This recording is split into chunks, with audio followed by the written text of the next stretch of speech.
All right, y'all. It's almost week's end, and you can bet your last dollar, thanks to rising gas prices, that some more violent and insane shenanigans are going to go down over the weekend with regards to the ever expanding war and the narrative surrounding it and justifying it. Really not working anymore for a lot of people, seeing that the Pentagon has the tightest budget, or sorry, not the high. What do you mean tightest? No, sorry, the highest budget in history. And Pete Hegseth did a press conference earlier today offering up this quote unquote ask. 200 billion. It takes money to kill bad guys, he says, and he confirms the Pentagon is seeking another $200 billion for the Iran war. $1 billion. I think that number could move. Obviously, it takes money to kill bad guys. So we're going back to Congress and our folks there to ensure that we're properly funded for what's been done, for what we may have to do in the future. Ensure that our ammunition is everything's refilled, and not just refilled, but above and beyond. I mean, President Trump, as he said, rebuilt the military in his first term, didn't think he'd use it as dynamically in his second, but he had. So thank goodness he did that. And an investment like this is meant to say, hey, we'll replace anything that was spent. And now that we're reviving our defense industrial base and rebuilding the arsenal of freedom and cutting deals like our great deputy secretary. We'll replace anything we spent. I assume he's talking about what you spent from the already the bloated $1 trillion budget. Okay. Here is doing long lead times on exquisite munitions. We're going to be refilled faster than anyone imagined. And I think, we're also still none of this is true. We are completely deindustrialized, and it will take years and years to build up our industrial bases. And unlike Iran, our supply chain for munitions is spread out across the world from Europe and other global South countries. Unlike Iran, because of due to sanctions, they have it all in house now. Dealing with the environment that Joe Biden created, which was depleting those stockholds and not sending them to our own military, but to Ukraine.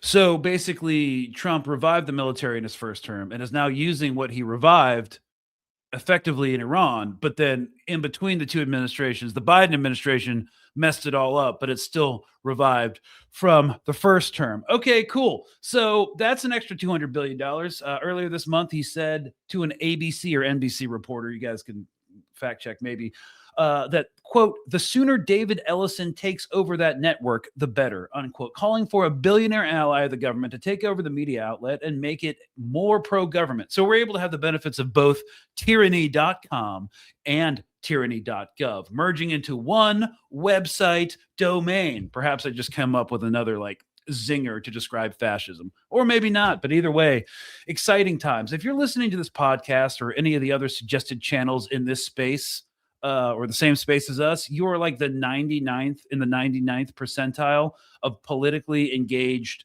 people. Or is it, I'm sorry, it's the end of the week. Is that like the top 1 percentile? Yeah, the top 1 percentile of politically engaged people in the continental United States. We have a lot of international audience, but speaking strictly for the U.S., we are the most disengaged, heavily propagandized people on earth. So good on you, but I imagine you are just as frustrated as I am, though, that nothing is changing or being done, and why so many people can be consistently lied to decade after decade and keep falling for it. This is not just the MAGA folks. This includes people who still believe in the institution of the Democratic Party, yearning for the days of Hillary Clinton and Barack Obama, political reactionaries. How are people still falling for this BS? And real quick, if you're wondering where my co-host is, Mark Wayne, he's busy getting the Panther and Black Panther People's Court channel off the ground, but he will be here tomorrow for our Friday Patreon episode. Again, dropping tomorrow. But to discuss today's episode, narrative, wait, what are we calling it? Narrative control, Iran, and the consent manufacturing loop. Yeah. We are joined by Dr. Katie Keene-Montgomery, an organizational anthropologist who studies how systems, culture, power, and unspoken rules shape the way people experience life and work. With a background in industrial organizational psychology and anthropology, she helps people understand the invisible systems that influence trust, belonging, and performance. She has a PhD in anthropology and is about to defend her second dissertation for another PhD in industrial organizational psychology. She's also a National Guard veteran, and she's about to publish a book entitled The Systems That Shape Us. Thanks so much for coming on. Yeah, thanks so much for having me. Really great job saying industrial organizational. That's why I always say IO. It's kind of a mouthful. Yeah, I'm a little bit of a masochist, so I went for a second PhD. That's usually what I tell people. It's been quite a journey, but I'm excited to be here to talk about propaganda, the machine that it is, and its And how system. we keep falling for it We live in that generation after machine. generation. Yeah, yep. I think propaganda too. People hear that word, and it's a little bit of a conversation killer, right? They're like, "Oh, I'm thinking of black and white Third Reich pictures." I'm like, "Oh, you're propagandized everywhere. It's not just what we see in history books. It's everything. It's a really useful frame that we can look at for how institutions produce these narratives. We see them every day, and it's at a huge scale. And it gets to a point where it starts to feel like common sense. And that's kind of the game they play there, right? Like you've been a part of it, I've been a part of it, and it takes a lot to get out of it, unplug from the matrix in a sense. Yeah, I mean, I think we both just watched that Inside the Manosphere documentary where Yeah, like you read my mind. all these bros are being like, "We're here to help you escape the matrix," when they're actually putting dudes deeper inside the matrix of like capitalist Yeah. control. It's like that Inception movie where it's like, "Hey, we're gonna take you out of it," and then they just plug you into it while you're in it, and they're like a couple layers deeper, and they're like, "Okay, this feels better," and you're like, you're just getting down the rabbit hole even more. It's hard. And yeah, the red pill theory. That's why I probably said Matrix subconsciously, but yeah, we're in it every day. I don't think we're getting out of it anytime soon, but at least we can be aware of it when we're in it. That's probably the best thing we can do. Yeah, be That's aware of the matrix while having to exist in the matrix. yes, exactly. Well put. Yeah, Yeah, I well, feel like we there's actually a we lot of actually that. first connected by putting out overlapping content and forming active duty service members of their right to refuse a legal war and how to become a conscientious objector. For the record, uh, in case you're not tracking and you have family members or friends who are thinking about getting out, you can become a conscientious objector. You can file for it. You have to put in some paperwork. You have to have a meeting with your commanding officer, your chaplain, and a psychiatrist, and you have to be morally consistent, and you can be put on non-combat duties or get out and retain your benefits based on time and service. um, and yeah, that's kind of how we connected. And unfortunately, it doesn't seem like this war, or this war that's not a war, is going to Hmm. end in the immediate future. So Yeah. I guess we're just going to go along with it, because confronting vast systems of power is an influence is scary. It seems like people are just trying to rationalize why this needs to happen or is going to happen, even though they can't do anything about it. Even Mhm. though the goalposts for this contingency operation keep getting moved every day. And I'm Yeah. glad we're going to be examining this through an anthropological lens, because it's very Yeah. clear that our propensity to accept war and the security state and general economic austerity has been intentionally shaped by the Mhm. people at the top to get us to just accept our life, our lot in life, generation Yeah. after generation. It's like an open-ended and expansive observation, I know, but like, how do you feel about this, or how do you conceptualize this from a scholastic perspective? Yeah, that's such a loaded question, but I love a good loaded question. But I think the case in Iran is like a perfectly fully developed system of propaganda. It's been running since 1979, at least that we know of, or that we've noticed anyway. And really, that type of machinery produces its own narrative almost automatically. It doesn't even really require someone to direct it. It's just happening. And there's really no lying necessarily. I know you and you said your followers also like Ramsey. So I always have to plug whenever I can. But he talks about hegemony, which is like where participants genuinely believe what they're saying, and that there's this internalized belief that reproduces itself, and it's way more durable than conscious deception. So there's almost no work that needs to be done. It's this autonomous system that once it's developed, it maintains itself, and it has certain actions and requirements that can keep it going, but really they're just human nature things. So it's going to be happening in the background. And once you recognize it, I feel like it becomes so obvious. But then the question is, what do you do with that feeling? Where do you go next with it? I think we're at least doing what our next means, which is talking about it and helping other people understand it. Um, and I feel like everybody's had a moment where they thought, I don't think my reality actually reflects what reality is. It's just my reality. And I think that's really hard to come out of that matrix, if you will. Well, Yeah. it's hard for people to like conceptualize abstract things. And so Mhm. like when we talk about propaganda and how we've been propagandized and like how that system works, it does seem kind of abstract. Oh, sure. Yeah. It seems really abstract because it is this big working system, this mechanism in the background, but it's all based on like human interaction and it gets manipulated because it is so easily hidden in plain sight. And I feel like people don't want to talk about propaganda because it's a scary word. It kind of feels taboo because we've all been taught the word propaganda has a negative connotation. There's good propaganda too. That's not the conversation for today. But, there are good forms of propaganda, I suppose. But yeah, people hear it and they immediately think of, Hitler and all the propaganda he put out there. And they're not really thinking about the pop culture propaganda that exists in social media. And I Or think like that my instinct makes sense. Yeah. And, yeah, yeah, and you've seen it too. Yeah.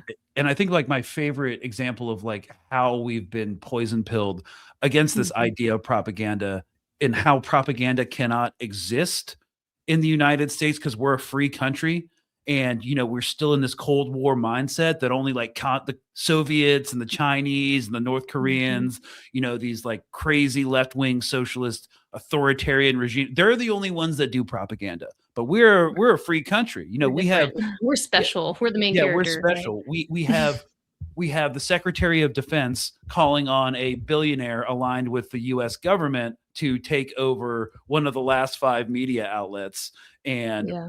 bring it It's like into a more in like a pro-government Black Mirror stance. episode or something. Like, it doesn't even sound real when you say it out loud like that. Like, yeah, I feel like the case in Iran is like one of the most fully developed systems though. We're seeing it in real time. What makes it analytically interesting to me is that the system produces the narrative automatically. As I was saying, it keeps itself going. So whether someone wants to be a part of it or not, anyone that's inside of it is being deliberately deceptive, whether they know So this or not. Yeah. so let's define in your estimation, what is the core narrative around Iran in terms of like narrative Mhm. control and consent manufacturing? Like, what is the narrative that has been Yeah. calcified since like or become calcified since 1979? Gosh, I would say that there's this perception that Iran is out to get the Americans. They're out to get the American people, that they have all these things that they're hiding from us, that they're dangerous, that they're a threat to women. There's all these perceptions that are being thrown around that when I look back to the times where I was told these things, I don't think I was ever shown anything with evidence. It was a lot of media and emotional hype, and the system is really meant to support itself. There's and I can talk about the 6 layers if you're cool with that. We can jump into those. This would be a Yeah, good well, time. I think maybe I can before we go and talk about like the 6 core layers of narrative production, I think we Mhm. can talk about specifically like women's rights and, Absolutely. to use the weaponization of women's rights to justify, colonialism or imperialism around the globe because Yeah. we were told We're or saviors of women. yeah, we were told like in Afghanistan, and the kind of well, we weren't told it was just already existed in the information space that we were like fighting for the women because it was horrible to be a woman under Taliban rule, which no one's going to argue against that. But one of Sure, the yeah.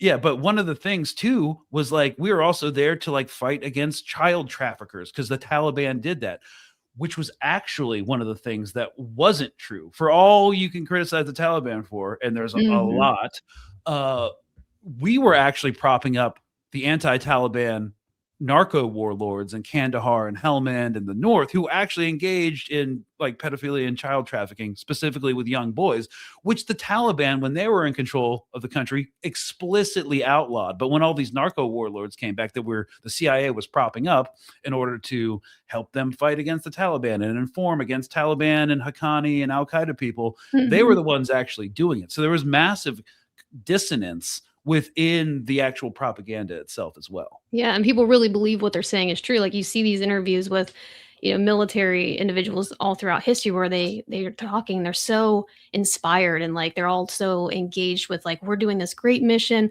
we're heroes, we're coming in to save these people. And They what better actually place believe to it. get a hero complex than the military, right? Like they join for good reason usually. And yeah, you can see that directed propaganda really those operations can only be exposed when the direction is really revealed front and center, and that's very hard to do. So, I mean, when I spouted off a bunch of BS about the Afghan war when I was in my early 20s, I mean, I feel like I believed it, but I'd always get angry. And I like when challenged about it, because I think there was just so much cognitive dissonance. And the second I was confronted by anything that like made me feel the distance, Like an I like attack on got your pissed. character. You're like, why are you arguing this? It's so obvious what we're doing is great. And then you're like, hang on a second. Let me sit back on that for a moment. And the military does a really great job of building that warrior identity, and that we're saviors and that we're there to do some incredible performance to protect the people and do these things.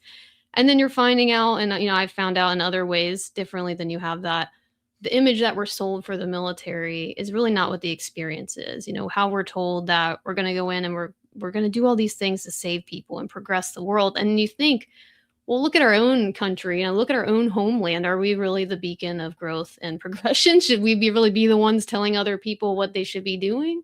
And the crazy thing and the dissonance that I always call out is everything we accuse Iran of doing, like we do, like Yeah, freaking exactly. masked terror squads in our streets, ICE, child marriage. You can, Yep. with parental consent in states like California, I think Kentucky, a bunch of others, you Hmm. can get married at like 13, 14, 12. I'm not sure if it goes as low as 12, but you absolutely can too. Yeah, And and those I are, think that we're calling that out. We're like, "Hey, we should fight against these things." And it's like we're actually holding up a mirror to ourselves. Like, well, maybe we should start with ourselves. And I don't think that ever comes up. They just, yeah. yeah. And everything we accuse the Iranian government of, which to a certain extent may or may not be true, the freaking authoritarian regimes like indentured labor-based societies in Saudi Arabia and the UAE do the same thing. Like they Hmm. behead, like recently, I believe Saudi Arabia like publicly beheaded a bunch of people, or was it the UAE political dissidents? Like it's pretty brutal too, but they don't serve our own interests. So Right. it's kind of like amazing to me when, again, but Mm. people, I think part of the propaganda too is to make people politically disengaged as well. So Yeah, that's let's a good point. And I like the hegemony piece of it though, is like the dominance of one set of ideas over the others. They work through participants who are like genuinely believing what they're saying, but they feel that's us versus them, and it's us, and then there's the others, the others, the others. And I feel like that was pushed a lot in the military, is that there's the soldiers, there's the US and the Americans, and there are the others. Those are the others. Like they don't want to humanize them in the same respect. They just put them into a category as the other people, and that's very easy to do because we naturally do that as humans. And I feel like the military leans on that very heavily. But yeah, go ahead. let's talk about this the 6 layers of narrative production, and in this kind of conceptual model, why we're here, why we believe in Mhm. it, and how we're kind of like stuck in the matrix loop of the consent manufacturing.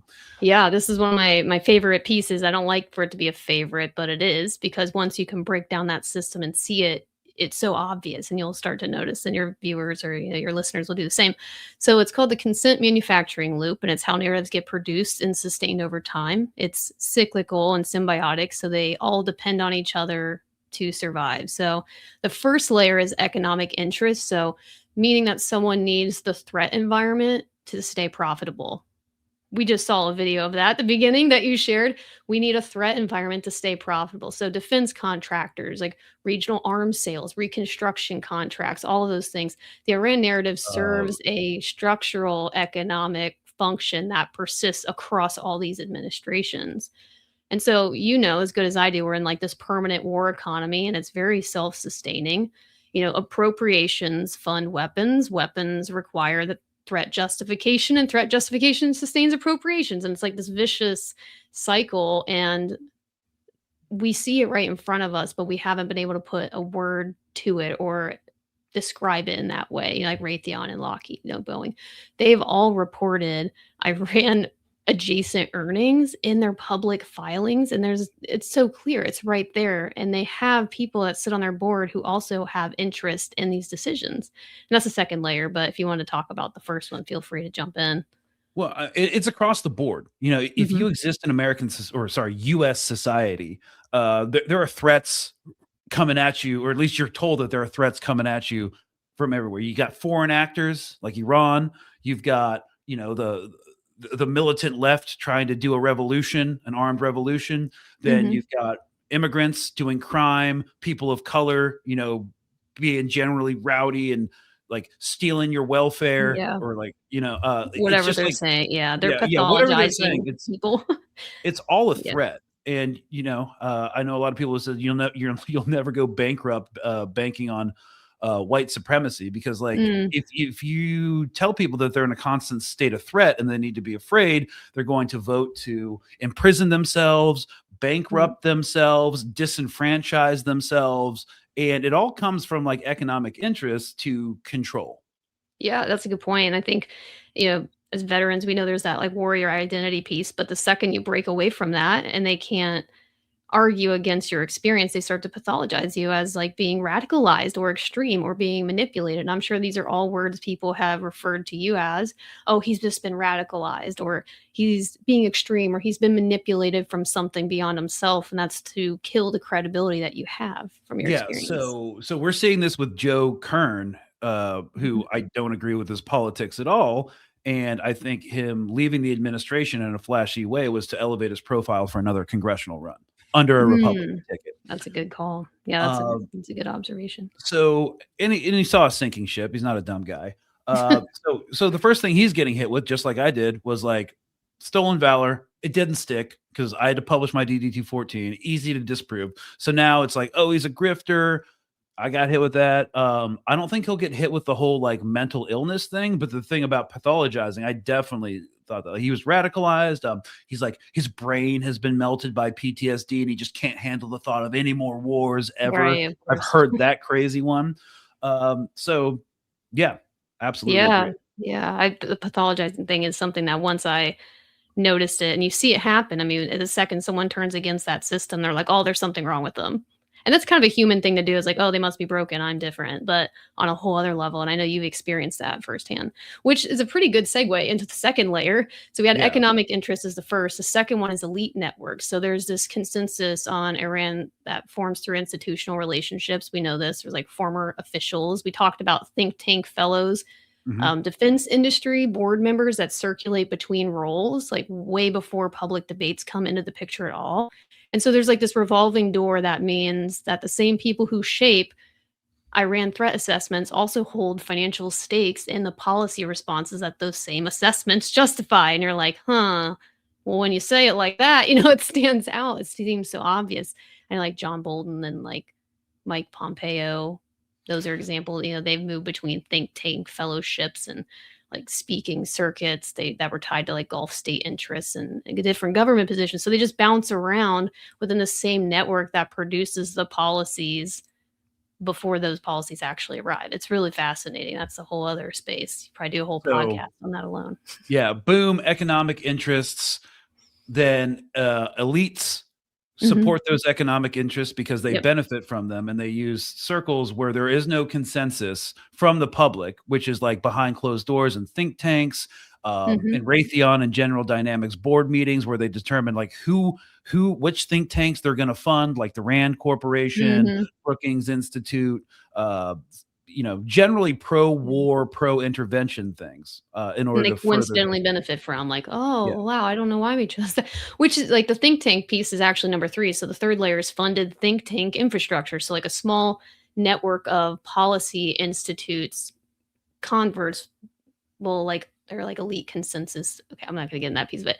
But basically those small networks of policy institutes converts elite consensus into citable credentialed analysis. So I'm trying to do the acronym. I think it's like FDD, AEI, and then there's WINEP, like WINEP. I'm trying to remember what they stand for. But their output enters congressional testimony, and then mainstream media sees it as independent expert opinion. So this small network become experts, and they use that, and they get the funding sources and the policy positions to consistently align with that, and then that alignment almost never is disclosed when any of the coverage quotes them. They don't talk about that relationship.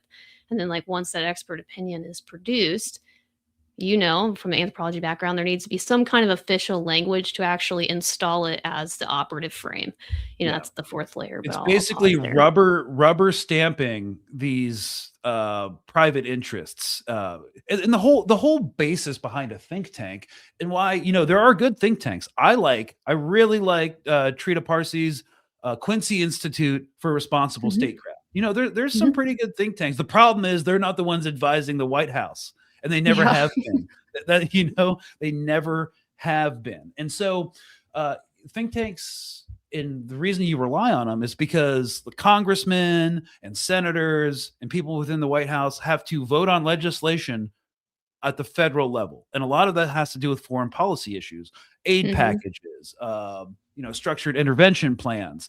And the thinking is, and it's correct, that no one person can be a subject matter expert on all these different issues. He can't be a regional expert on Central Africa and the Sahel nations, and then West Asia, and then Central Asia, and then freaking the war in Ukraine and Russia, what's going on over the Strait of Taiwan. So you have to rely on these think tank pieces and policy positions to inform and to serve as some sort of predictive essay on, if I pass this legislation, what's going to be the outcome. And we all trace it back to the defense contractors that fund the think tanks, a select group of think tanks that go and support the baseline financial and economic interest that started in the first place. So then the politicians get this rubber stamped, quote unquote, credentialed source, and then they vote on it and they implement policy based on it. Yeah. And then that official language that they need to install as the operative frame, that's the fourth layer does all that work. They legal designations and like policy frameworks and political vocabulary, they'll start to install that into the narrative before the public even gets involved in the debate at all. Like they already start adding those little nuggets there. And each one of those things restructures what is sayable about Iran, for example. Like here's what we're saying. Here's the legal designation. Here's the official language, how to refer to things. And the anthropology piece of it, official language, it doesn't enter public discourse as like a claim to be evaluated at all. It enters as a frame that organizes really all subsequent claims too. So like journalists and analysts and citizens, they all operate within it or inside of it without even really choosing it. We're all in it. We just don't even realize we're a part of that piece. And language is extremely powerful, and they know this. And you were just talking about the media, there's the two structural shifts that happen post 9/11 with the algorithm, at least, is that we know that like 90% of the media is like owned by the same 6, or I think now like 5. And there's the embedded journalism, right? So like access and exchange for single institutional vantage points. There's like these two components of it that have shifted pretty heavily, and that determines language. It goes hand in hand. So it's a really small pot of people and individuals that are deciding what official language is put out there and what legal designations should be used. And then designations are taken as like truth Yeah. as well. And Because it's coming from a quote unquote good, valuable, credible source.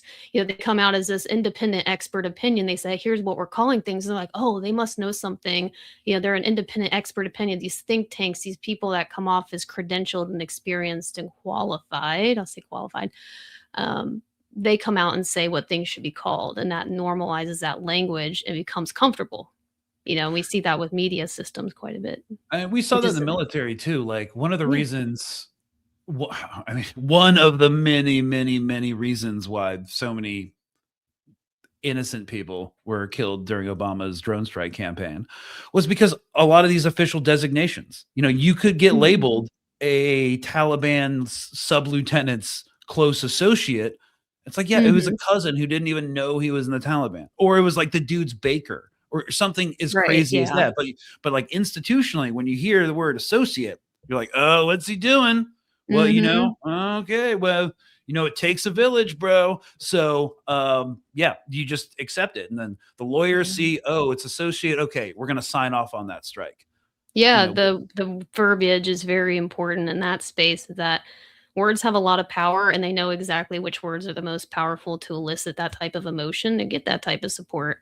And the media is a perfect example of that, which is like exactly how that fifth layer feeds into the next one, which is media systems. And there are 5 structural filters specific to Iran coverage that I thought are interesting that I pulled out from a couple other frameworks. So they're and none of these require any kind of coordination. There's ownership concentration, there's advertising dependence, reliance on official sources, vulnerability to flak, and then the post 2001 anti-terror frame. Like we've been living on that like post 9/11 terror frame this whole time. It's been like anything I've ever thought or felt previously about Iran came from post 9/11 media systems telling me what was bad, what should be looked at a certain way, how things should be referred to.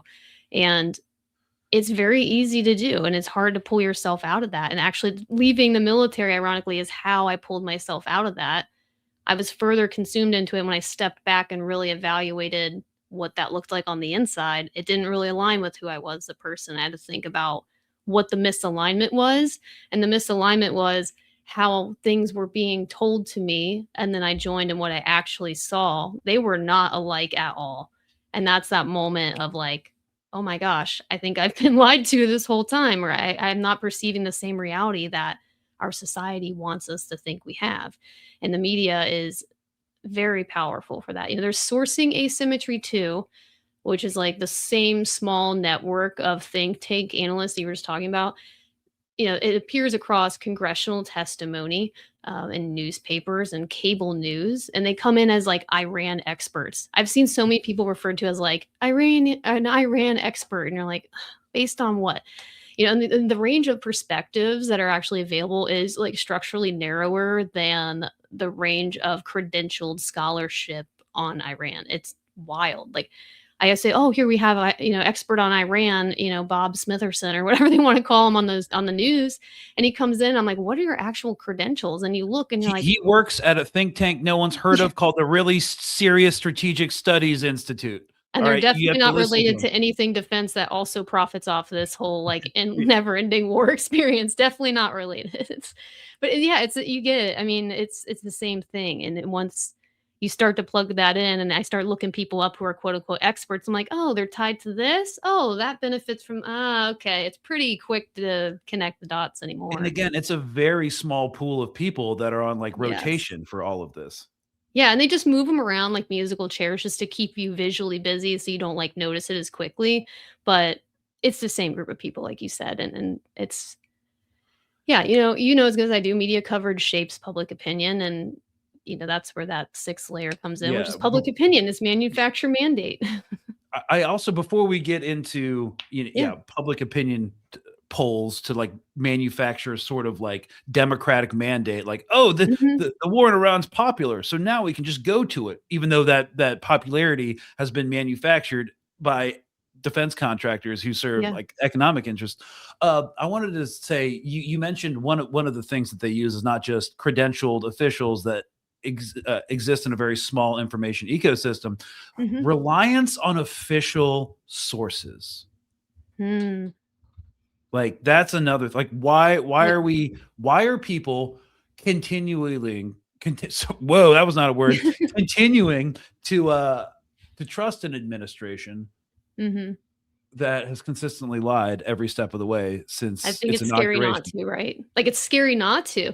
If you think, okay, I'm not going to listen to them, well, who are you going to listen to? It opens a whole other can of worms of like, how do we even know who is credentialed and qualified? And that scares people to think that maybe I have been lied to this whole time. And, a lot of people turn a blind eye because it feels safer than actually knowing the truth. And I think that this administration gets away with that type of fear a lot. Yeah. I mean, they rely on this official sources, but not the Biden administration sources. Quote unquote official. Yeah. Yeah. Quote unquote official. So cool. So it's too scary to actually challenge it. So public opinion is shaped by all these things. Yep. And you said it, really well. This is how I'll say the loop closes, but it's again cyclical. So then it reopens to the very beginning, which is that economic interest piece. But Pete Hegseth lives in this loop. I think he has set up permanent camp in this loop, in my opinion. But yeah, the loop all closes when polling, you were just talking about this, when polling is shaped by media coverage and it gets returned to the system as some form of democratic support. And politicians will cite constituent concern about Iran as like justification for policies. And then that's where that loop is produced. And like, that's again where Pete Hegseth, he just like lives in this loop. It's like his favorite, it's his vacation point. I don't know. The democratic accountability though, this mechanism is basically running on manufactured inputs. So the mandate itself is real, but the whole process that produced it, it's not independent. It's, as we said, manufactured. So then that manufactured mandate feels like a real policy. It's serious. People go, "Oh my gosh, it's a policy now." We're out there trying to justify defense appropriations, and then that funds contractors. And we were just talking about that, and then it sustains the economic interest, and it feeds that threat environment, and then the loop closes, and it just restarts, and it starts with the public support, and it just never ends. And once I really broke it down into those 6 different layers, any news article you encounter, any interview on Fox News, which I hope you're not watching, but CNN, wherever you're getting your quote unquote news, when you're watching it or listening to it or reading it, when you think about these 6 layers, you can walk through the story almost through each layer, and you can find that loop, and it resets. So there's economic interests, elite networks, funded think tank, infrastructure, the official language and legal designations. There's media systems, and there's public opinion as manufacturer mandate.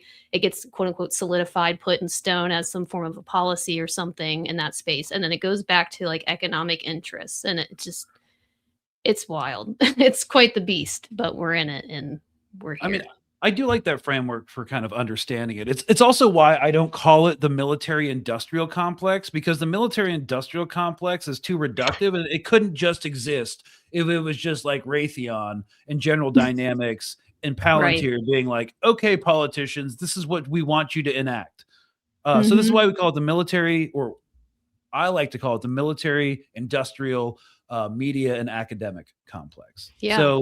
So the academic part would be not just the institutions that, all these people in office that went to George Washington or SEPA at Columbia University, where I used to take classes, or, Harvard or wherever, all these like super neoliberal institutions kind of institutionalize people to kind of be thinking in these interventionist terms, like free markets, national security, maintaining our personal liberties from a authoritarian regime like Iran or North Korea. And that's the academic part. But the other academic part is the think tanks. Yeah. So, and then that feeds into the media. So it's all this one circular thing. So there's multiple frameworks to kind of conceptualize how this works. But when you say it's just the military industrial complex, that's way too reductive. Yeah, it's such a little bit easier to roll off the tongue. And you've actually been in this cycle yourself, I'll say boots on the ground, but not military boots anyway.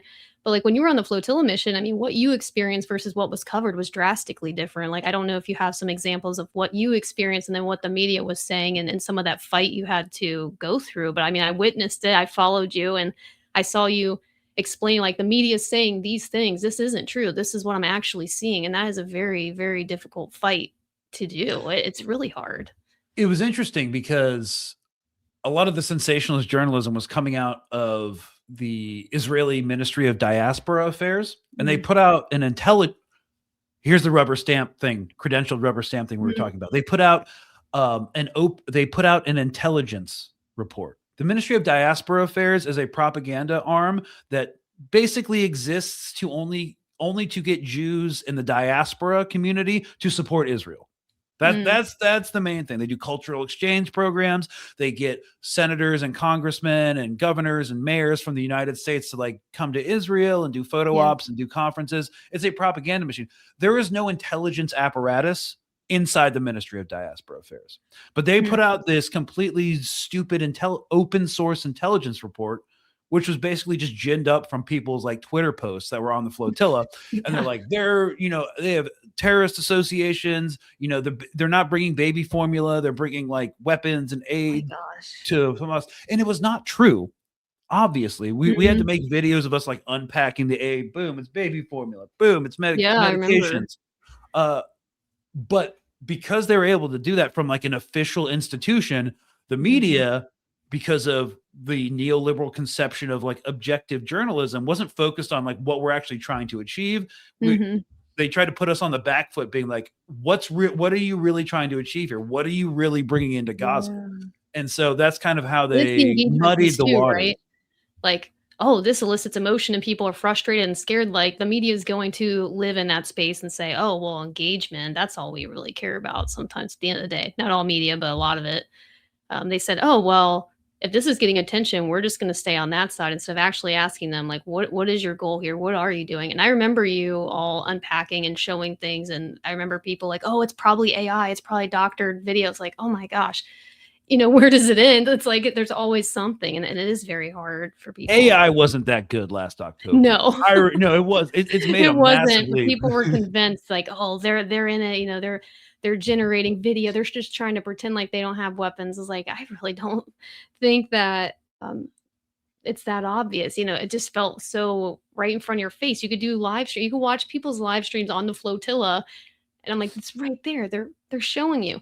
And I know we actually talked about this separately too, is that the way that they dehumanize people and like the language that's used in different contexts. So like Israeli deaths are very individualized. Here's this one person who died. Here's this individual, this family, here's their name. And like Palestinian deaths are aggregate. It's just like 300 people. And you're like, that's a lot of people, but to somebody else, it's like the one person whose name is this, but the family and the very specific life carries a lot of weight. So they will intentionally individualize Israeli deaths, and then they'll just aggregate Palestinian deaths, so it just feels like a number. And they see Israeli sources as credible, and we see this with our own media. They lean on Israeli sources to be seen as credible, whereas like Palestinian sources are like suspect, like, oh, they probably have some like other intentions with this. And it's just really hard for people because there really aren't these individual editorial calls that used to exist. I don't even know, probably like 20 years ago, there was a more formal process where you would write something and say something, and it went through a chain to like an editor and all the way up. We don't really have that. It's like immediate information, and that filter being gone is a concern. Yeah, absolutely. In terms of what we're seeing here, and since we're doing more anthropology here, when I first started, working on my degree at Columbia, you have to read the foundational canon, and because Columbia's department, at least back then, was heavily rooted in post-colonial studies from an anthropological perspective. Edward Said, who wrote Orientalism, used to teach at Columbia at the department, and so like that was part of our canon. And so the basic premise of Orientalism, which each and every one of you should read. I think it's here on my bookshelves. I was about to ask me, it might be back there. Yeah, no, it's in the one in the living room, I think. But basically, the premise is this kind of Orientalizing mentality where you see people from the East or the global South as like exotic. The noble savage that Levi Strauss wrote about, and how you conceptualize these indigenous communities and stuff. That kind of Orientalization is required to enforce intervention and settler colonialism. So the dehumanization of the entire populations based on the fact that they're backwards is requisite for that. And so we actually saw some Orientalizing stuff directed towards the flotilla. It's like these guys prefer to support these third world savages, these like unwashed, dirty, like leftist Marxists on the flotilla. And like that's another way to dehumanize them, being as radical. Yeah, they want to take away your credibility, right? Like they would rather detain you than engage with you. That system doesn't handle credibility very well, or especially credibility threats very well, excuse me. And it can't dismiss anything that you're saying. So let's just remove them physically. Let's just hurt how they appear. Let's hurt their credibility. We're just going to get rid of them because the institutional narrative just can't absorb what you all were sharing in real time. Like that's something that the media and in general technology has changed, is that it is very hard to give some kind of rebuttal towards something that's live. So like, well, let's attack the person. That's a little bit better. Let's just like get rid of them physically. Let's detain them. Let's just get them out of the picture. We don't even want to talk about So them. I just kind of want to drill down on that. When you say, what do you mean by when you say institutional narratives cannot absorb this kind of like critique? Yeah. So like with the flotilla mission specifically, like there was a lot of visibility on what you all were doing, and the narrative that the institution's wanting us to believe, it's hard to absorb all of that. It's live. It's right in front of our face. There's so much happening that they don't have a way to give a rebuttal to what you're doing or to call out something so quickly. It's happening so fast, real time. And so what they do, they will detain you instead. They don't want to engage with you. Let's just detain them. Let's move them physically. Let's get them out of the picture. Let's try to get rid of their credibility. They don't really have basically any ground to stand on other than to attack your personal character. Another thing they did was like, yeah, this is a bad situation, but like, you guys are going to get interdicted. This is like Mhm. masturbatory white savior Oh, yeah, I performative saw people say that activism. all the time. They're like, "Oh, they're Performative. basically just doing it, like, for performance or for social media." I'm like, no." I don't think that's what people wanted to believe is that it was like a performance, essentially. Yeah, well, a drone did drop a flashbang like 2 feet away from me, and that was not chill. So, Not chill. Yeah, not chill is a very nice way to put that. It wasn't on my favorite list of things I've done.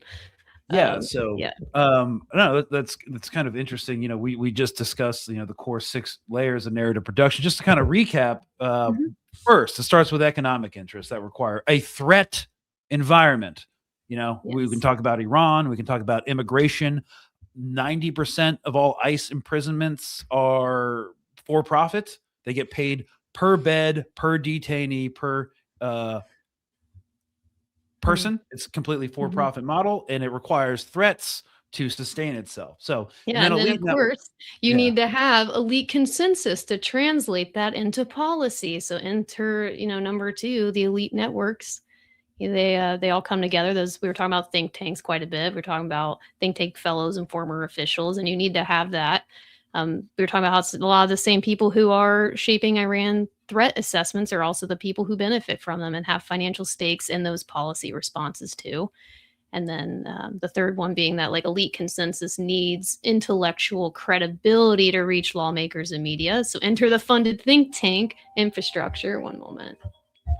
Yeah. And then, of course, it gets rubber stamped and put into official language and designations that Mhm. install a framework that people accept because it's coming from credentialed individuals and institutions, all with economic interests bound up inside of that.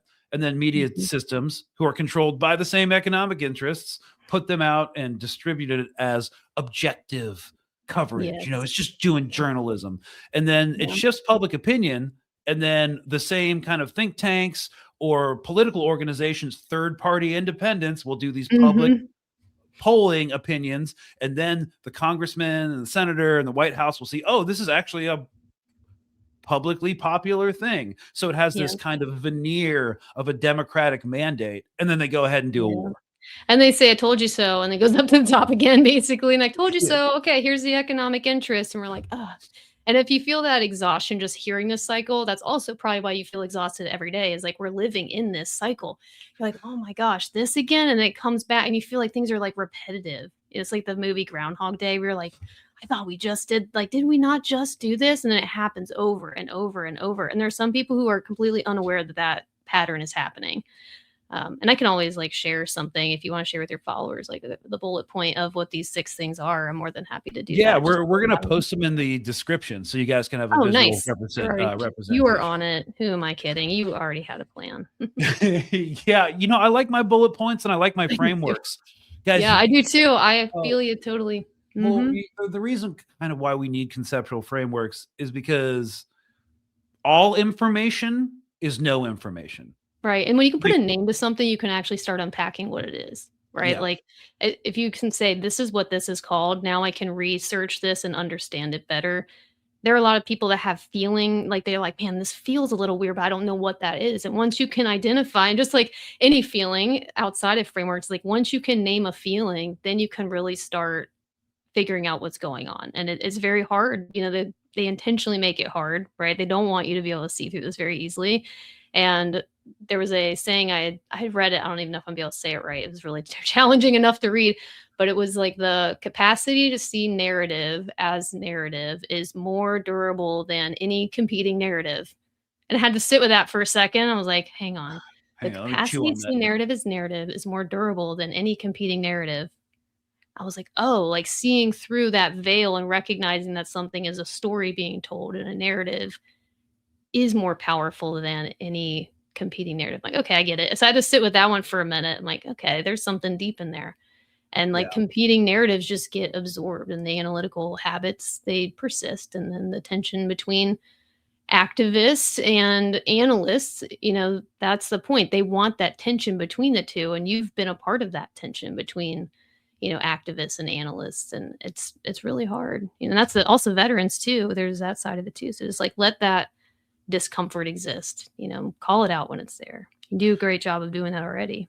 No, thanks. Well, we definitely need frameworks because the human mind was not meant to be able to monitor this many situations at once. This is true. Well, that's why we have AI. No, I'm just kidding. Yeah, to do our thinking for I'm us. kidding. We don't have that kind of time. No, only No, teasing, I actually screenshotted this horrific tweet that I saw on X.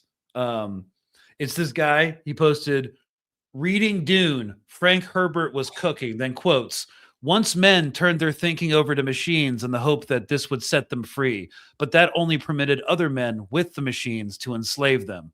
Thou shalt not make a machine in the likeness of a man's mind," Paul quoted. And then this dude with like a ton of followers said, at Grok, "Please explain this post and the quote in it. What should I understand about it?" It's like, we're so screwed. There's so many things happening there. I'm like, it's like maybe they'll learn and their followers will learn. I'm like, or does this person think this is Grok and he's going to answer? It's like so many questions. I have so many questions. Oh boy, yeah, but we're doing what we can. Yeah, it's scary. Yeah, so I think like we should start. I need to start like journaling again, or like writing down my thoughts on like an actual piece of paper. Yeah, that's just what to I've been doing. get away from all this crazy technology that I feel like since I started using Chat GPT sometimes for research purposes, just like really quick stuff, I feel like my brain is not Like your as critical sharp. thinking skills are like out the window.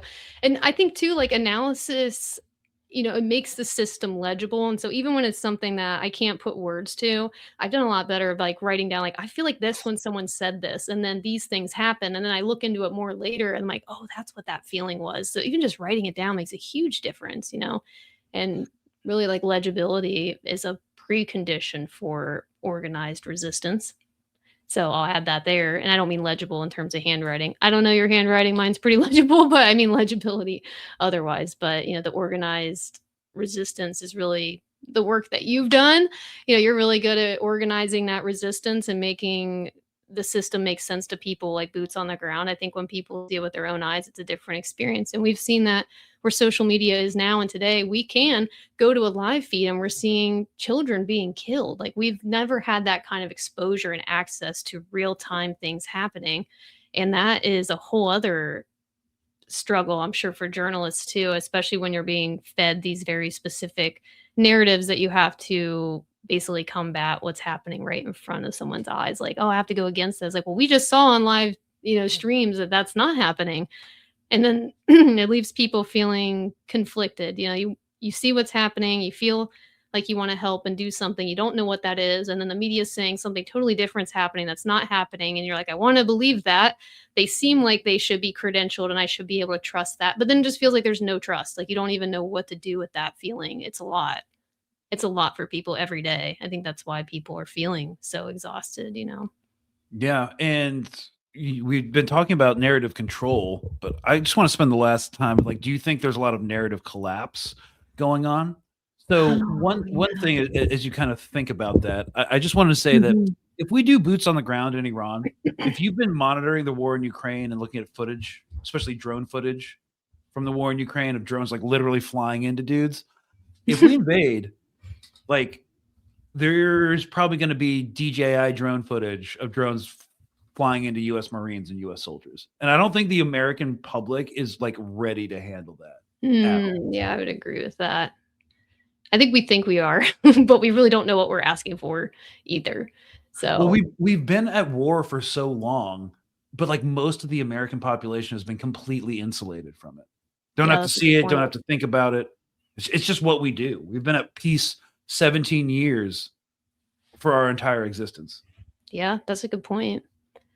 Yeah, gosh, narrative collapse, that's a tough one. Like I know there is a lot of disconnection with like what's going on with present events. There's a lot happening that I think narrative collapse in the sense of like shifting from like long-term, like, cohesive, like societal, political, whatever types of narratives is kind of gone. Like our reality has just completely changed, to your point, that it is really hard on a very simple level of like narrative meaning story. Like it's really hard to tell a story anywhere where there isn't some other version of a perception or a perspective happening that can be like instantly located or found or added to something. So that's a hard question. I'm gonna have to sit on that one for a minute. Yeah, I would say yes at a surface level, but But yeah. there's also a way of like redirecting narrative collapse. Remember Mhm. during Trump's first run, there was the whole narrative manufacturing of quote unquote fake news. Oh, yes. Every time a story came out,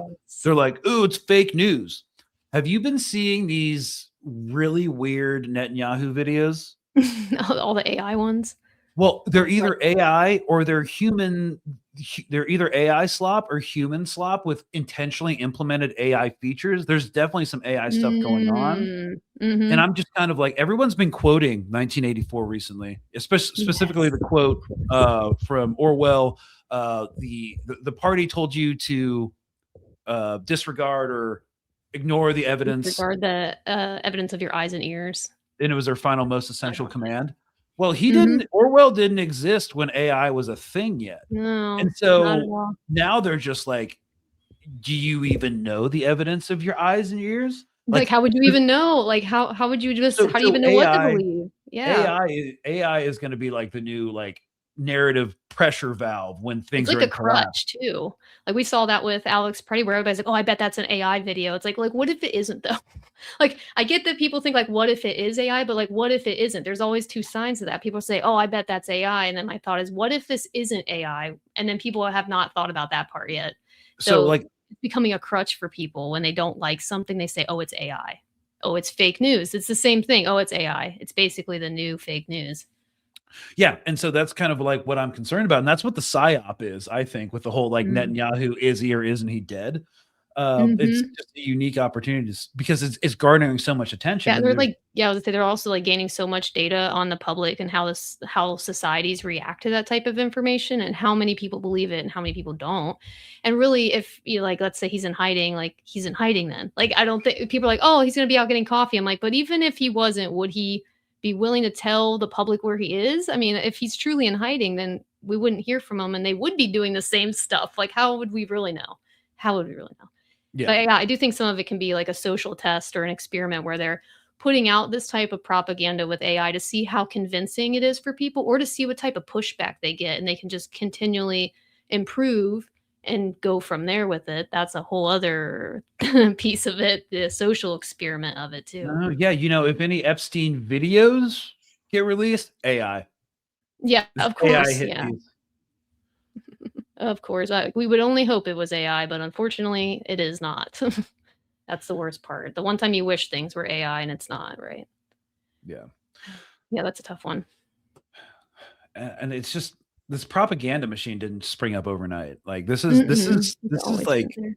since the beginning of the Cold War, I'd say this has been Yeah, churning up. like the really formalized framework, that looping process, I would agree with that. I think there's always been some level of obviously, like from the beginning of human time, there's always some kind of propaganda where people want to convince people of something that keeps that person safe, like at a really simple level, or protects their people or their community or their tribe. But that's obviously grown exponentially with population. And now we have all these systems and technology and all this access to new things, and that is what really keeps the system going like way faster. A long time ago, like propaganda took some time. You digest it, you come to your conclusions, you feel a certain way, you talk to your friends, your neighbors, you start to come up with opinions that are shared, and then that turns into essentially the same machine. But now it's like the second you see it, they state this is what's happening, this is the truth, here's who said it, this is why it's credible, here's what needs to happen, and then they share it around the media. It's just like so instantaneous. Like we've never had that level until now, that level of access to information at an instant. And the cycle is almost like, what to me feels like it happens like 5 seconds, the whole cycle's done. New 5 seconds, a new 5 seconds, because I'm like swiping to the next story, swiping to the next thing that talks about whoever elite person said ABC and like how they're a part of this thing. And here's the economic interest. It's like every swipe is like a different phase of the same 6 things. So you're in all these different phases from all these different narratives happening. So it's so consuming for people. And I think everybody that I've talked to feels weighed down in some respect It to just not it's knowing, not knowing. It's also incredibly isolating too. Yeah, absolutely. Because not all Absolutely. people are as plugged in as you, I, or the people who watch this or listen to Yeah, this are gonna true, be. true. And it's a lot to digest, right? Like, the first time you hear it, you're like, "Wait a minute. I'm unplugged from the matrix." You're like, "Now I gotta process what that means." Some people are still at that stage. You know, some people are still figuring out what that even means to them, and there's some people who are so deep into it, probably like you and I, like, we look at everything with this lens now, and it gives you some clarity, but then you're left with this feeling of like, now I know what that clarity is. How do I help other people figure that out? And that's probably the hardest part. You know, everybody's at a different stage of that or a different part of their journey, figuring out what their reality is essentially. And that's really difficult. So, as an anthropologist, what are the benefits of like unplugging and actually getting involved in community? Oh gosh, where do I start? Oh, Yeah, gosh, yeah. that's the hardest question I've been asked in a while. No, I feel like being involved with community is important, you know, being really involved with real people in front of your face that are doing things that are important to you and to them. It gives you somewhere to ground yourself, right? Like, I think we all need a place to ground ourselves, and humans naturally want to do that in community. So to like unplug from the chaos that's happening in your screen or wherever you're seeing it, and to be engaged with community, it helps you figure out like what real people are doing, what living, breathing human beings in a warm body are actually doing in the world. I think we've become very accustomed to, you know, I see that Greg is over there, but to me, Greg is a flat person on a screen, but there's actually a living, breathing human over there with a warm body and a life.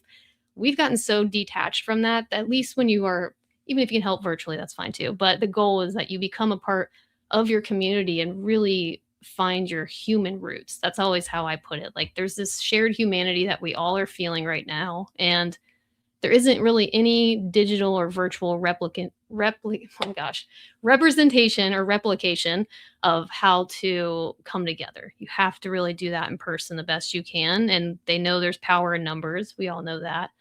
And shared community is probably the strongest thing we have to act against this type of system.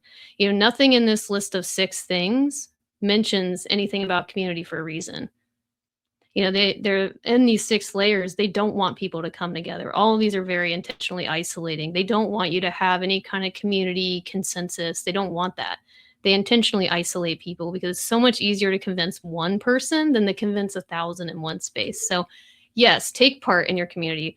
Work with people locally, ask questions, ask them how they're feeling, check in with people because you'll probably realize that there are a lot more people feeling how you're feeling than what you think. And that's what I've learned in the past like couple weeks at least. Yeah, in terms of to paraphrase Peter Thiel, Mhm. uh, democracy is sloppy, so we need to use technology to control the masses. Well, you know, if you leave the consent manufacturing loop, the narrative control intentionally designed to put you in this space by the tech oligarchs and the interests behind them, and which are their Mhm. interests, and actually get out in your community. That's one of the easiest way to begin fighting back. Absolutely. Couldn't agree more. So cool. Well, we just kind of wanted to give you a framework for all this insanity that's going forward and have a quick episode on the propaganda machine, narrative control, Iran, and the consent manufacturing loop. So where can we find you? Yes, I'm on YouTube. I found some bandwidth now I'm done with my dissertation. So I've been putting some more content out on YouTube. Pretty easy to find me by last name, just Keene-Montgomery on pretty much anything. Same with Instagram. I have, you know, KeeneMontgomery.com as well. You're welcome to reach out to me, follow me anywhere. If you have thoughts or ideas or things you want to share or things that you'd like for me to explore a little bit more, I'm happy to share those as well. I did just put out because Greg had told me I should watch the Manosphere. I just put out a video on YouTube about the Inside the anthropology of the Manosphere. manosphere. Inside, yes, thank you.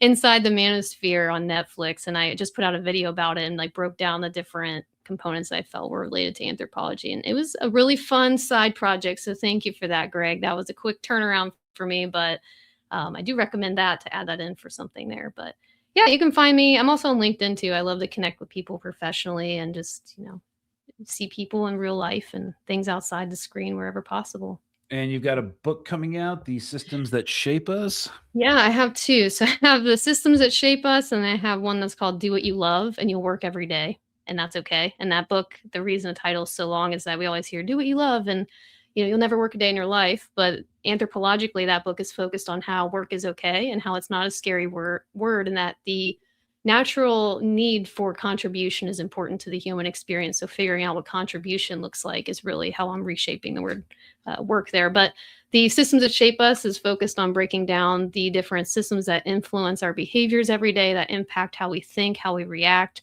how we engage with our community, and just how to be aware of those things. So when you encounter something, you can think, is this not just nature nurture, but like what part of my system is influencing what I'm doing? And that leans a little more toward like organizational psychology and helping people in leadership positions understand those systems that are at interplaying. And then I have a published book that's a children's book that's out there. It's easy to find under Katie Keene. But I do love writing. I love contributing. My way of giving the community is I did all the schooling, and my thought is I'll just pay it back to others for free, so you don't all have to do it. That's the best thing I can give people. I'll do all the college craziness, and then I'll just pass it along to you all for free. That's been my goal all along. But I'm happy to connect with anybody, and I look forward to more podcasts in the future. If I can be a guest in the future, happy to come by. Absolutely. And I just want to make one final comment, because we're get this in my comment section all the time. Your book's called Do What You Love and You'll Never Work a Day in Your Life, and that's okay. Because there's like a human need to like work and contribute and stuff like that. Everyone in my comments, like, you're a leftist, you just want free stuff and to never work again. No one says that. That's it's the word work that scares people. People think, like, to your point, they're like, oh, you don't want to work. It's like, yeah, but how are you defining work? Because to me, work is contribution. And to me, Greg is working very hard. He's contributing every day to his community, to people. And I just don't want to be exploited by a corporation. Yeah. Anyways. Yeah. Cool. No, I feel you. That's a whole nother conversation. We gotta end. All right. Well, thanks so much. Yeah, not a problem. Thanks for having me. We will be back tomorrow, y'all, for our Patreon episode, F Around Fridays, and Mark will be there too. So thank you so much, Katie, for coming on, and we'll see you in like 24 hours. Cheers, y'all. All right. Sounds good. Take care.